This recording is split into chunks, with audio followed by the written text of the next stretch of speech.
siya usahay. Okay. So, hatag ko example, no? So, na-explain niya unsa ang mais tourism in Asia, unsa pod ang mais tourism in the Philippines. Like, for example, diri, no? The conventional entertainment industries also continue to thrive in a country like the Philippines. So, according to Tourism Promotions Board, so, na-explain na niya. So, yun ang gi-explain, no? Unsa ang mais tourism in the Philippines, and then, nag-thrive ba siya, ning boom ba siya. So, muna siya ako ang regional perspective. Now, let's now proceed to our local perspective or local analysis. In your local analysis class, hindi na ka mag-need og help ni Google Scholar because you will just make your own observation about your problem. So, kaning local analysis nimo, rational, and output, that will be coming from you.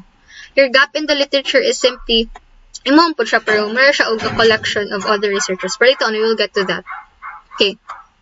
For your local analysis, ito ko example ha.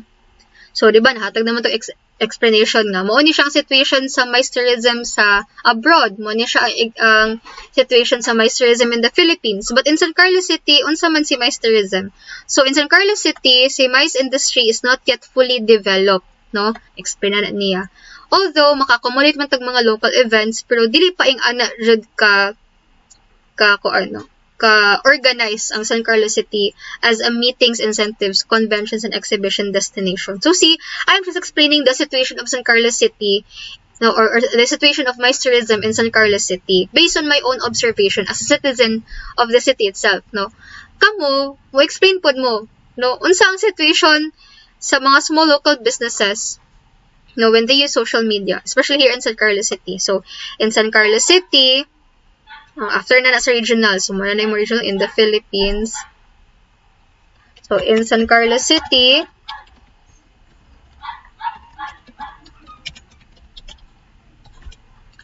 so, several, pwede mo kakabutan there, several small local businesses have made use of social media. Di ka na-explain nga based on sa mong observation. Pero yung ahila ibutan dira nga, based on my observation, no? So, in San Carlos City, several small local businesses have made use of social media in their businesses or in their day-to-day transactions.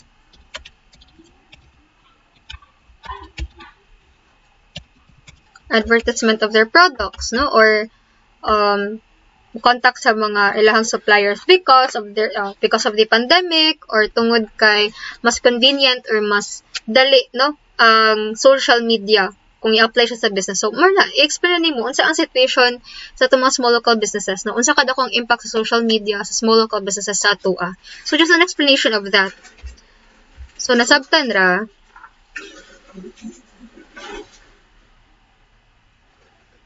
Napa mo? Hello, class. Yes, ma'am. Okay. Yes, ma'am. Yes, ma'am. Okay, let's now proceed to, since we are done with the global, regional, and local perspective, let us now proceed to the gap in the literature. So this is where you will emphasize nga unsa inyong role, or for example, how can you contribute to the body of knowledge? So an example of dearth of researches is first ani. Since mais tourism is an emerging sector in tourism, research studies and related literature nag-mention sa mais tourism are not that many. Meaning, sige ni mo basa about social media, especially etc. Na kayo na-encounter nga mga articles nag-relate ana, pero dili ang ana jud kadaghan. So the researcher did not encounter articles that relates to the assessment of San Carlos City's potential as a mais destination.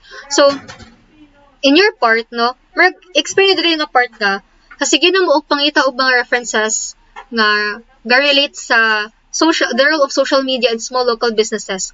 Naka-encounter mi og mga articles, pero wala pa may nakitaan nga article nga ga-mention about the impact of social media towards small local businesses in San Carlos City. Meaning, yes, nakabasa ko og daghan kay nga articles sa gastroy about social media, iyang role sa small local businesses, pero iyara na discuss is katong sa Europe, na-discuss niya about sa Asia, pero wala siya nag-discuss about San Carlos City. about ang impact sa social media sa mga businesses in San Carlos City.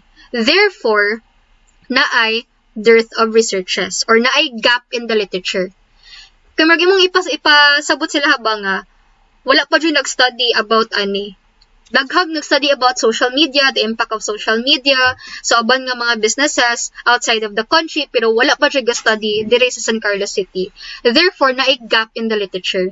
And our purpose is to fill that gap, no, to contribute to the body of knowledge. That's the gap in the literature. Then you will also state there, pero naka-encounter po mig several studies nga naka-mention og, o pars ani sa kuha. Yes, naka-encounter ko og several studies nga relate about Meisterism, like for example, Meisterism development, internationalization, conference destination competitiveness, based on the study of Hamid, Smagina, and Yin. Pero wala dyan study nga discuss about the potential of San Carlos City as a MICE destination. Therefore, naay dearth in researches. So, yung ana pag-plaster. So, una, yung sa ibutan nila nga, since the role of social media in small local businesses is very, is in trend or rampant na siya karon. Pero, despite sa kadaghan akong na-encounter nga articles, wala pa siya kayo na-encounter nga article or study nga kasulti about the impact of social media in the small local businesses of San Carlos City, Negros Occidental. Wala pa dyan na igahim mong study diri sa San Carlos City. Therefore, there is a gap in the literature. There is a dearth of researches. But, however, naka-encounter ko og several studies nga ga-discuss og social media, about small local businesses, pero outside of the country na siya. Based on the study, ani mga following people. So, yung ana na ang pagplastada sa gap of the literature. Mag-imo nang kuan ba, mara siya og confirmation nga, wala pa dyan nakasugod ani nga study, ako pa lang. No, or kami pa lang nga grupo nakahimo ani nga study. Although, daghan na nakastudy ani or daghan akong nabasahan, pero wala pa dyan naka-mention about sa mong problem. Therefore, naay gap in the literature. So, mani mo ibutang after sa local analysis. Am I understood? Yes, ma'am. So, ibutan na mo dira sa ubos. Mana akong local, no? The researchers have encountered, ano na lang. So, mga na siya din. Dira nakamusulti din dira sa dearth of researchers or gap in the literature. The researchers have encountered several articles that mention social media and its impact on small businesses. However, such as, i-mention din mo sa itong mga articles yung muna basahan and then i-cite na yun ang mga pangalan sa author. Such as the study of, ano na ni mo, like, example na Hamid, then imo din i-discuss din, study of social media, itong mga title nga muna basahan and then ibutan mo ang name sa author. However, for example nabutan na nato itong mga study sa ubang author nga imong nabasahan pero wala siya nag-discuss about sa inyo nga study. However, there was no article that states the impact of social media towards small local businesses or small enterprises.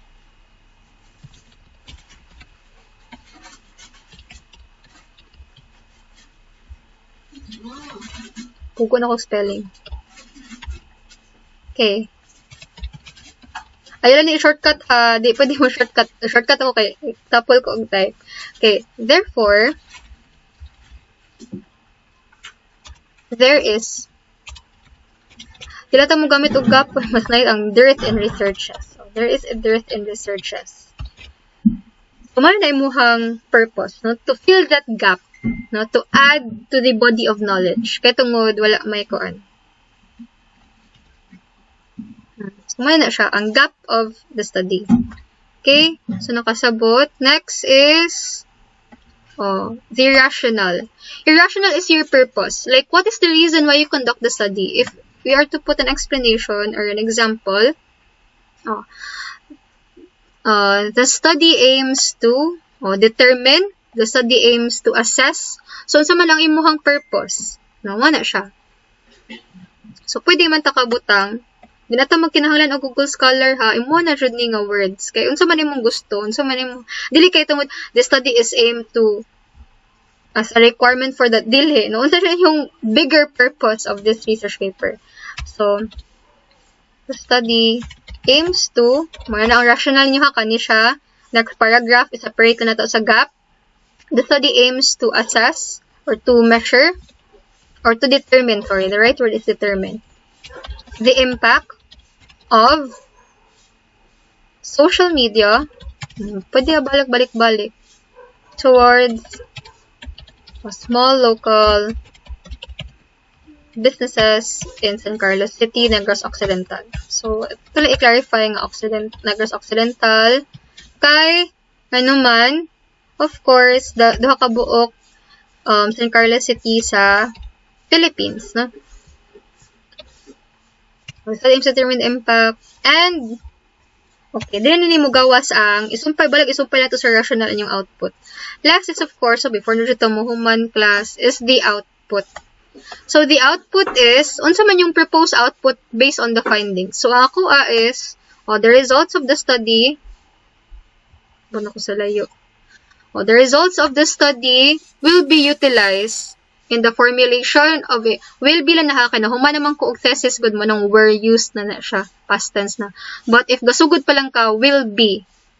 Okay, so the results of the study will be utilized in the formulation of the proposed 3-year development plan of San Carlos City. So based on the findings, muna siya akong gamiton as basis sa proposed 3-year development plan. In your case, the findings of the study, so muna na siya no, ang imuhang man nimong rational, imuhang aim, imuhang goal, no, nga to determine the impact of social media.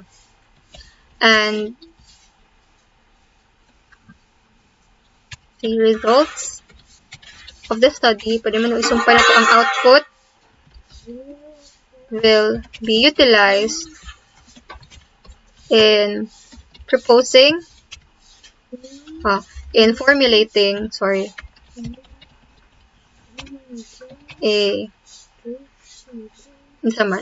proposed intervention program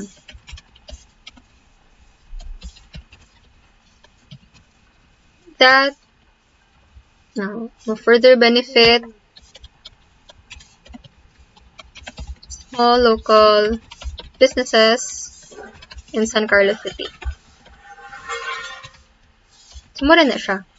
Okay, so muna na imong output, no? So, ang result, gamitan nimo siya to utilize or to formulate, intervention program that will benefit the small local businesses in San Carlos City and the future researchers. Of course, no? Ang mga grade 11 nga mano grade 12, makuha sila idea from you because of your research paper. So, that will be your introduction, no?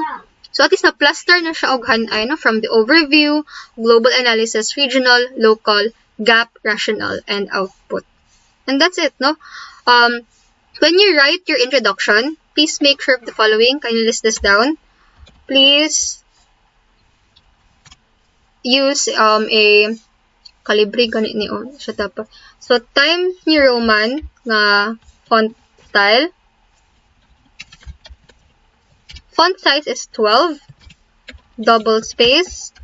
Kung pag double space, ari lang tag to class. Kita mo aning tupad sa text alignment na to, no? So, kaning line spacing, click lang na siya, go to 2.0. So, double space na siya. Double space. So, atong margin is, nilasa ako mukha sa margin na lang, na once maka-start dito sa introduction. So, Times New Roman, double space, and then, justify. After mo justify, ma'am. For example, i-highlight mo ang text.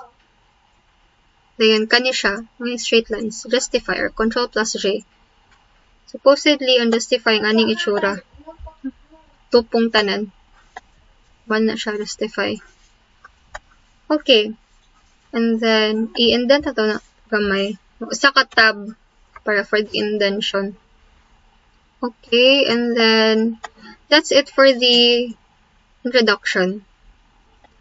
Okay, what you will submit is just the title page, wherein you will just write your title here first. You will submit this next week, Tuesday. Then, kanida yun ni siya. Hatag lang format, ay lang mo kabala ka. Naaray format i-upload na ko ron sa stream so that you can have a basis for writing the title page. And then, list the names of the proponent. Which is, hatag na ko groupings kanina. Himo lang mong group chat sa inyong mga kagrupo. And then, na may mga kagrupo gani, ma'am, what if wala may laptop? Pwede ra, isulat na lang sa papel. We can also, kuan lang, make do lang ta. Pwede ra isulat sa papel, picturean lang. So, kana lang. Basta i-submit lang sa Google Classroom para di magkatag-katag. Muna siya kung dilema per menu kay dili ko kakuan, ka-sort o diha dayon, no? Muna dugay ko ka-check kay magkatag-katag na uban sa Messenger, sa Google Classroom, na ay uban sa Gmail. So, nagsagol-sagol na tanan. So, please, no, isa lang ka lugar ang i-submit para dili ko madugay og check. So, please not write your introduction yet, not unless I will approve your title. Once your title will be approved, you can proceed with writing your introduction. Para dili ta magdinuble. Okay? So, stop shares ako.